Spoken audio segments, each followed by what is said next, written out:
Academia is designed to make you think that you're lazy and imperfect. There's a big difference between what you're actually supposed to do and what happens. And the reason is that there is a lot of ambiguity that happens along the way. And how do you do this in a way to communicate and let other people know that your ideas are sound? And this ambiguity is the thing that often drives people to do things that, we do all of the things that are very natural to us as human beings. We do things like social comparison, which means that we compare against other people.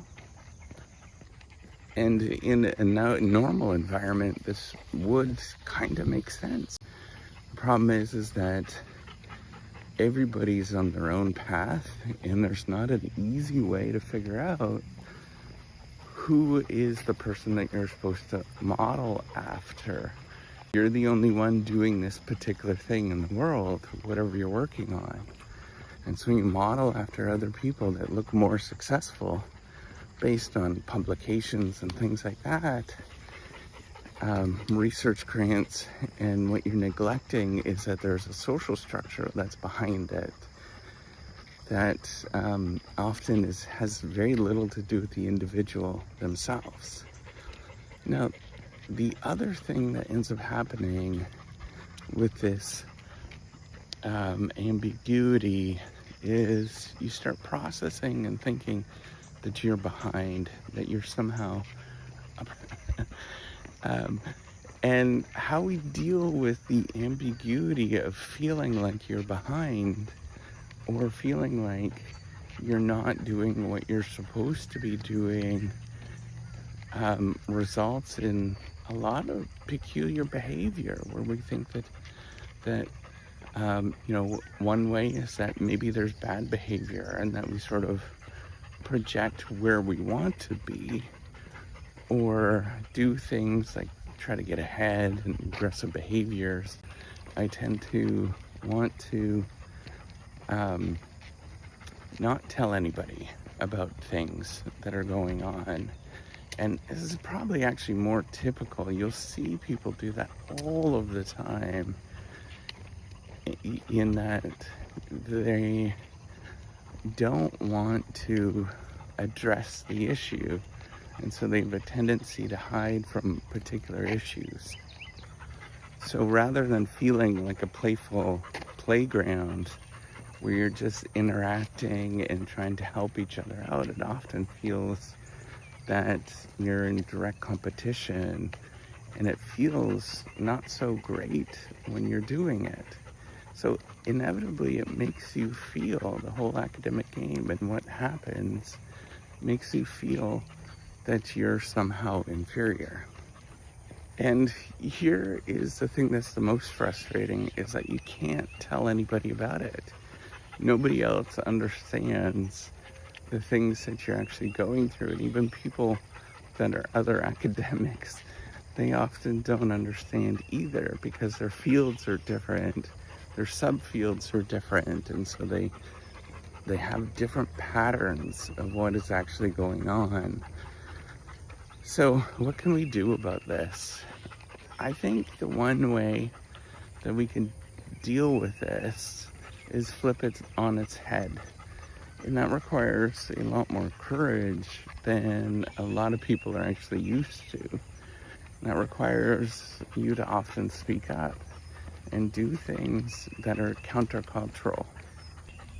So yes, you could do things like protect yourself by joining unions and things like that. That is one possible way of doing it, but that doesn't solve the real issue. And the real issue is that we're often very difficult to, or we often are afraid to be ourselves, because we think that if we're ourselves, then somehow somebody is going to trounce on us. And so there's all these learned behaviors of what professionalism looks like.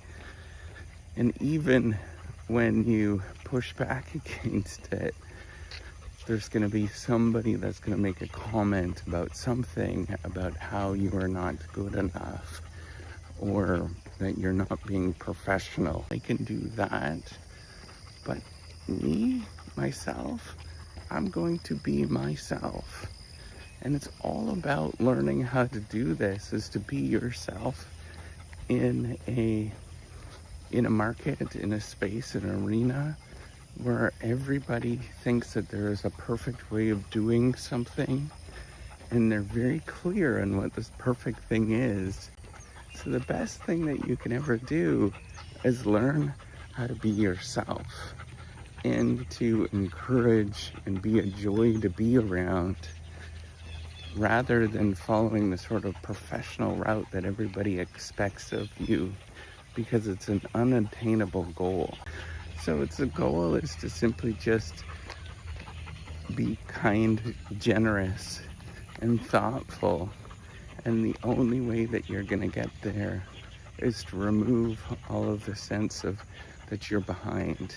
Anytime that I've felt scared and I've felt that I've had to lash out in some way, every single time it's when I've felt like a failure or behind or judged or anything like that. And the best thing that you can possibly do is to come in calmly and just be yourself and be kind and generous repeatedly. So I encourage you to not read into too much of the whole professional market and what it means to go some way or be something, and just be yourself. Love who you are and take those steps every day. And if you don't fit in right now, that's probably a good sign. It probably means that you're of a different generation, and that's healthy to be of a different generation. It means you simply just have to be yourself, time and time again. All right, take care and have a wonderful day.